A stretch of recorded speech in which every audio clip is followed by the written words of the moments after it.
Today, which is the 21st of March, we're talking about contracts. Airlie, as a leading member of our global commercial disputes team, I wanted to start by asking you, can you please talk us through the potential impact of the crisis in Ukraine on contracts? Yes, almost a month now into the crisis in Ukraine, we're already recognising that the impact on contracts is going to come from a number of sources: legal, reputational, commercial, physical, and that there will be short, medium and longer term effects. Parties may have their contracts impacted by sanctions, or parties may be withdrawing their operations from Russia or their Russia-related operations to comply with those sanctions, or for reputational reasons. Parties may also be experiencing already contractual difficulties arising from the broader impact of the crisis. For example, they may be seeing disrupted access to raw materials, they may be experiencing interrupted supply chains, which we all know are already under stress and strain, or interrupted access to payment streams. As time goes on, we will likely also be seeing from the broader impact of this crisis insolvencies, and that will obviously have an impact on contracts as well. So yes, I think we will be seeing short, medium and long-term impacts, which we'll be discussing for years to come. Okay, so what should our clients be looking for in their contracts, and do they need to be sitting now and doing a review of all of their contracts?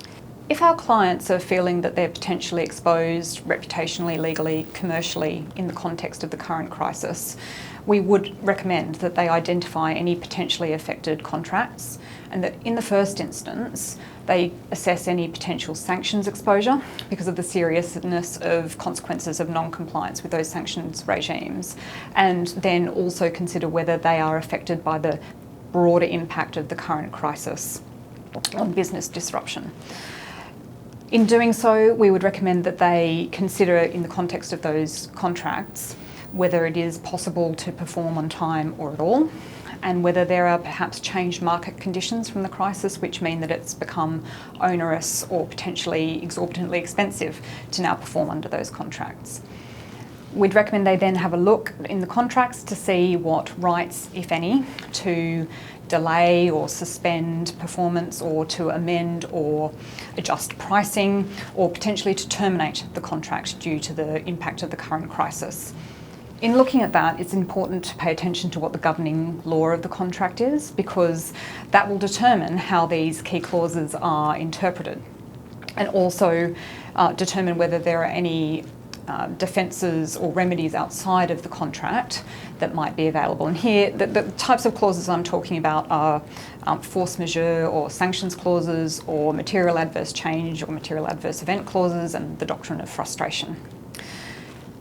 Having clients undertake this analysis will help them to strategise how best to deal with any potential liabilities and hopefully mitigate any loss that they may be experiencing as a result.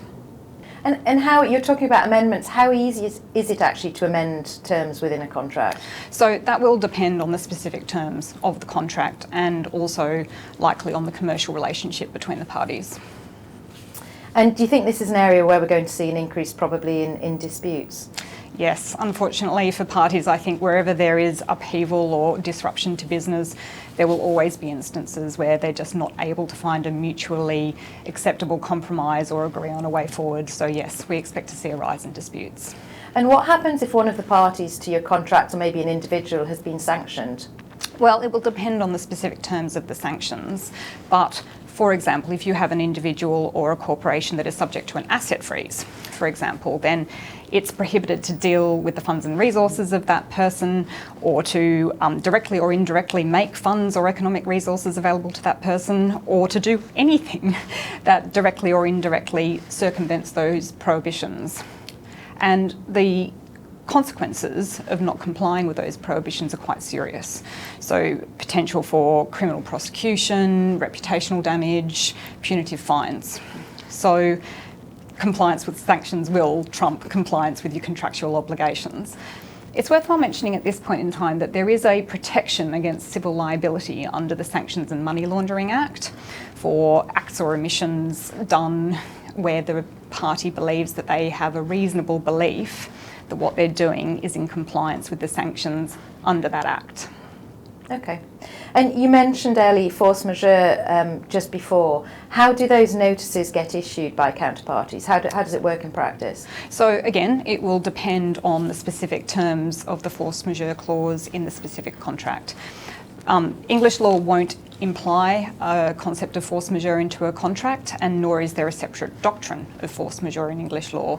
So parties should look really carefully at their specific wording to see whether the current crisis is within the scope of any force majeure clause, to see what the process is for issuing any force majeure notices, and what the consequences might be of issuing or receiving a force majeure notice. Okay, and what about a MAC clause, a material adverse change clause? Again, and I'm beginning to sound like a broken record, but it will depend on the specific wording of the clause in question. So again, parties should look very specifically at their particular circumstances and the wording of the clause. MAC and may clauses are rarely considered by English courts. And where we have seen cases that have considered those types of clauses, it's really difficult to take guidance from them because the highly specific wording of the clause and the varied words in the clauses that are being considered and the highly specific factual circumstances in which they've been exercised. But what we do know is that it is rarely straightforward to establish that a MAC or a may has actually occurred, and that it is a very high threshold to establish that a materially adverse change or event has actually occurred within the meaning of the clause in question. Okay, so when can a party argue frustration? So I understand that particularly in the circumstances of a crisis like the current crisis in Ukraine, that contractual counterparties may be finding the performance of their contracts to be extremely difficult or to suddenly become really expensive to the point where it doesn't seem feasible to perform. They may be feeling exasperated, thwarted, or, in inverted commas, frustrated. But the legal doctrine of frustration is actually very narrow. So it's worthwhile reminding ourselves at this stage of what it actually is. So bear with me while I become technical for a moment. A contract may be frustrated when it has become impossible for it to be performed, or where the circumstances in which it must now be performed would render it a radically different thing from that which the parties agreed to when the contract was formed. Now, the threshold of proving those aspects is very difficult, and it'll be something like, for example, the crisis has caused the physical subject matter of the contract to be destroyed, and there's no substitute available or permitted to be made, so it's not possible to perform the contract. Illegality due to sanctions compliance might be enough to frustrate a contract, but parties should not assume that it will be. Parties will need to be prepared to demonstrate that they have considered and exhausted or found to not be workable every single possible workaround before frustration might be actually established. Parties should really consider their very particular circumstances in the context of these very high bars. Courts have been really reluctant to apply the doctrine of frustration, and we would recommend that parties seek legal advice on their particular circumstances before assuming that they can rely on it. Airlie, as a disputes partner, from your perspective, what would you say are the key takeaways for our clients? I think we would be wrong to assume that the impact of the current crisis on contracts is going to be short-lived or confined. There will be short, medium and longer term impacts. Parties who may as yet be unaffected by sanctions issues or by short-term disruption to their business may as yet find themselves facing issues under their contracts as the broader impact of the crisis starts to be felt economically, commercially and physically. Proactively identifying any potential vulnerabilities or areas where disruption may start to affect their commercial contracts will help them to minimise the disruption and potential for disputes.